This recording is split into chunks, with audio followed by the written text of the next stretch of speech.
Also verse, right? Also verse. This is 66.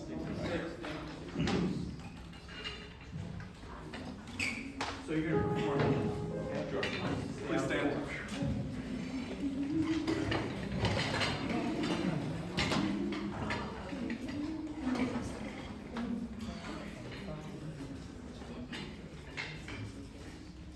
Peter, we need the. Here we go. On the top. 66. 66.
Remarks about some changes that you made during your students. You have no fear to change your conducting. You've got a lot of experience, so that helps, right? So the thing that happened in the pre by reducing the size and making it just a lot more compact was that you tended to be putting the piece you weren't actually syncing with the group very well. Okay, the first time you were doing it, and this has really cleaned up a lot of that. Yeah. So it's very, very good. Let's talk a little bit about what you're doing in sound, the sound of the group, and also the style. And one more thing. Could you start after the triple section, after the set? At the end of the. Yeah. So what's the text? Want to go back to Hallelujah. Hallelujah. 42. So right at 42. Second half. Okay.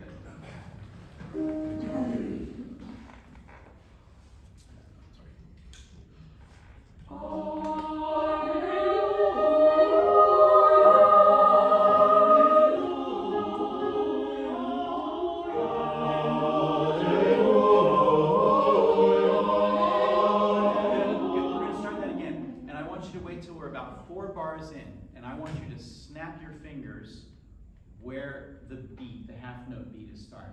Okay, I want you to snap together wherever that is. And then I want you to be aware of where your hands are at that moment. Okay? All right, so let's try.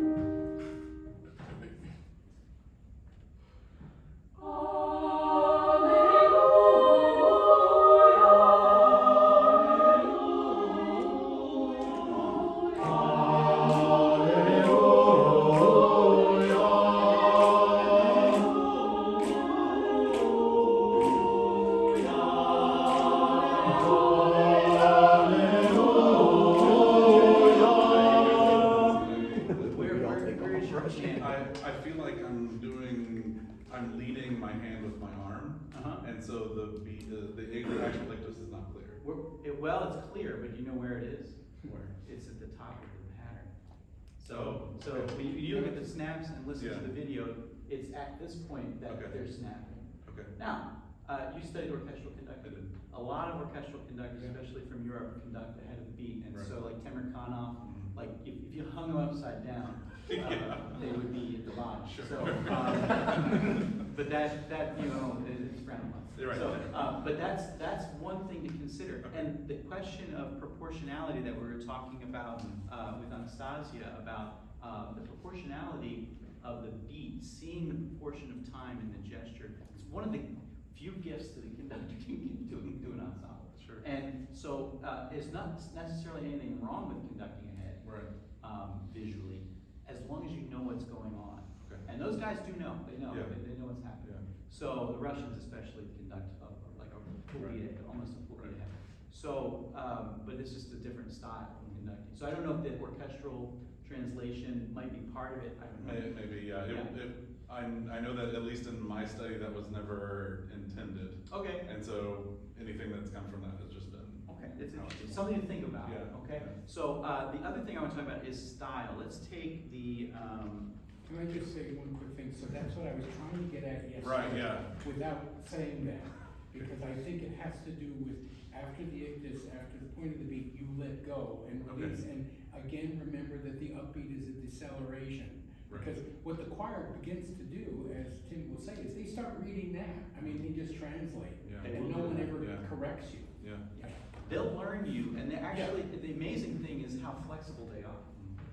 We've had, 8 conductors, everybody's a little different, and they learn it right away. Yeah. Your body carries a grammar with it, and it's amazing how that grammar can be ascertained very quickly by the ensemble. So let's start the beginning here, and a little bit has to do with the sound. Okay, so when did William Byrd die? 1623. That's right. So 400 years ago this year, he died. Right. All right, July 4th, I think it was, that he died. And so, what period is he from? That would be Renaissance. Mhm. I mean, Is it? Renaissance medieval kind of. Yeah, when are the Vespers of Monteverdi? What year? 1610. Oh my goodness. So, it's hard to say what he is Yeah. exactly. Of course, English is Renaissance. always different. They're usually a little late to the party. What do you mean, channel? little late. And so, however, there was a lot of commerce of music in England at this time. Sure. And so they were hearing things from the continent. Their keyboard music, their viol consort music was very much informed by the Baroque on the continent. And I feel like he's a transitional guy, especially in this coloratura kind of stuff. I feel like they're bringing that big Renaissance paintbrush to coloratura, and it's just too heavy, and it doesn't get off the ground. Okay. So I wonder if you could sort of conduct in such a way that you Baroque, like just sort of primordial Baroque this a little bit. Okay. So leggerissimo, kind of like. Yeah. Okay. From the beginning, please. And I'm thinking about voice. So I'm standing at and just, if you're going to talk to them about that, sort of about how much voice to use. You want the pianissimi of any kind of music to always be well supported and fully committed. So maybe ask for sotto voce to begin with, just to see what it's like. Okay. Can we try it now? So you conduct that sound. Okay.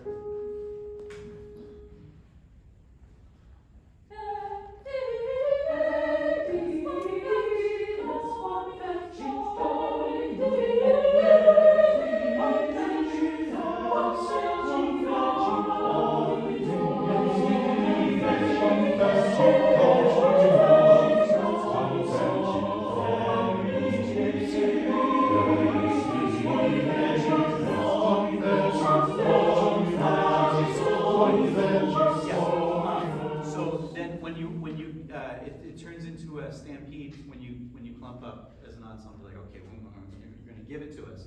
So if you could hold back even when all 5 voices emerge, thing that I'll say is that, what about the vowels? How are they saying the first word? What the? Heck. Yeah. Is that a pretty sound? No, no. Heck, heck, heck. Make it heck. And then what's the other most prominent word in that phrase? What's popping out?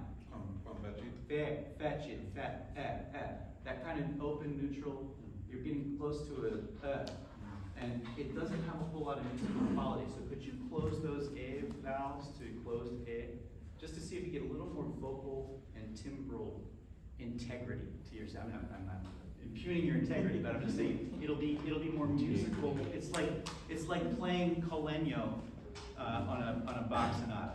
It's like, you could do it, but it's, it's not the right sound. Okay. Thank you. Okay. Yeah. If we can all just go to page 100 real quick, we're gonna break in just a moment.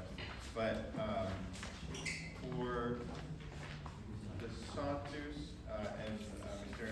Fide, we'll have the second tenor sing the soprano line down an octave. And if we